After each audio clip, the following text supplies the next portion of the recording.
Motorist escaped serious injury following crash on Mandela Highway. A motorist escaped serious injury after his Toyota RAV4 motor vehicle overturned on the Mandela Highway Monday afternoon in the vicinity of Hydel High School. Senior Superintendent Damien Manderson, commanding officer for the St. Andrew South Division, told reporters that the driver was not injured but has been taken to hospital for routine checkups. He further noted that speed was not an issue for the accident. It is nothing too serious in terms of the outcome. Apparently, he was traveling in a westerly direction. He seemingly lost consciousness and then the car swerved, hitting the embankment and overturned. From the eyewitness account, he wasn't speeding or anything. It gives credence to the fact that he might have passed out or fell asleep, as the case might be. We are grateful because based on the wreckage, here it could have been a whole lot worse. I want to note something, that he was wearing his seatbelt, and the possibility is if he wasn't, he would have been flung from the vehicle, Manderson noted. He is cautioning motorists to exercise caution on the roadways, especially during the campaign season. Today, it's a crazy day. We have now entered the political season with nomination day, and you have some of the recklessness with persons being on windows. The speeding and reckless use of the road were seen to motorists tone it down.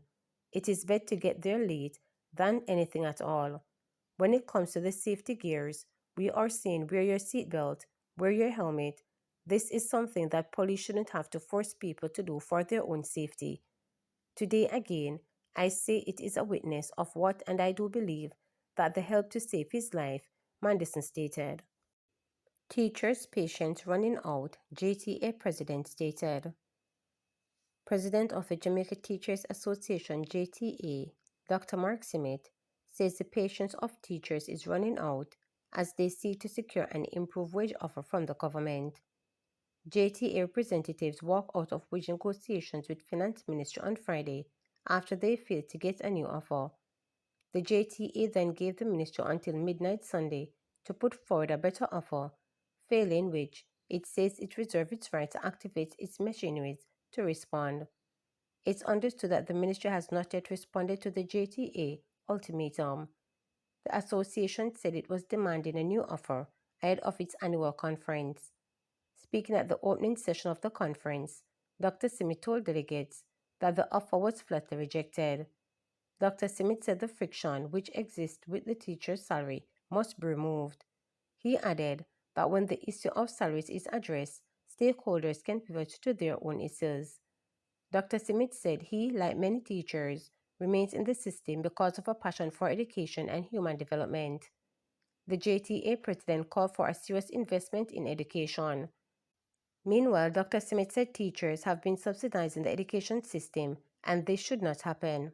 We are not satisfied with the offer that was put forward, and at our further sessions you will hear more details about it. We flatly rejected what the Ministry of Finance and the government has put on the table, and we do it in a sense of righteous indignation because we know what the teachers of this country have been called upon to do time and time again, to ban your belly, to go a little further. And we are saying the patience of the teachers is running out. It's at its end. And I say tick tock, tick tock. The patience, the time is running out. The time is here now for action. The evolution of the system that we desire cannot be achieved merely by pontificating, by great speeches by our leaders. It needs serious targeted investment. An investment in education cannot be disaggregated from an investment in our teachers. It is my fundamental belief that as educators, we will continue to lead this transformation. I want you to put your hands together for all our PEP teachers, all our CSEC teachers, for the improvement in the results that we have seen. I thank you, colleagues, working in tandem with our children and our parents to achieve these outcomes. And I know sometimes we hear people mutter and want to take praise, but we know where the work actually happens. It happens in the classroom. And when I hear people try to use teachers as scapegoat, it's funny, and I tell them all the time. I said, we get poor grades last year. The teachers not doing anything. This year, then all of a sudden, teachers are amazing. It's the same teachers we had last year, that are doing it. And oftentimes we go into our pocket to buy the marker to write on the board. Good God. Did I hear amen on that one? We buy the paper for them to use, colleagues. We are subsidizing the education system, and that ought not to happen. Phase reopening of Alport in last quarter of 2025. The phase reopening of Jacon Iron and Steel Company, Alport facility in Nain St. Elizabeth, will commence in the last quarter of 2025.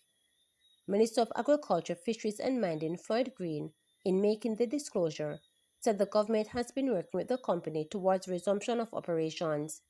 In fact, they would have undertaken an exercise a couple months ago where they brought in a number of resident workers to an assessment verification exercise, he noted. They have completed that now, and they are earmarked the last quarter of this year to start the phase reopening, he informed. While addressing the relaunch of operations at the Marisville Animal Pond by the St. Elizabeth Municipal Corporation last Friday, the Jisco Alport facility was closed in 2019 to make way for a modernization and expansion exercise. The minister expressed optimism that the reopening of the plant will boost the local economy, providing renewed opportunity for employment and community development.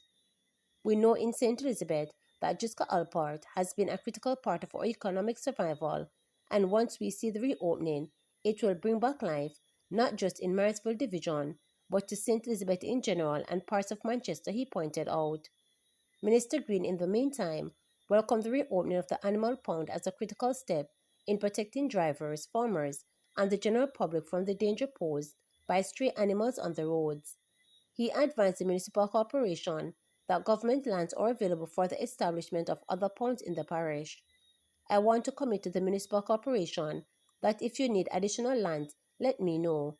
We do have some old bauxite lands that used to be under rentals in various parts of the parish, he noted.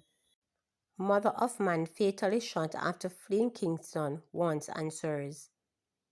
Sashina Lewis, the mother of a man who was fatally shot by the security forces last week after fleeing the Kingston Public Hospital, where he was under mental health watch, is seeking answers from the authorities.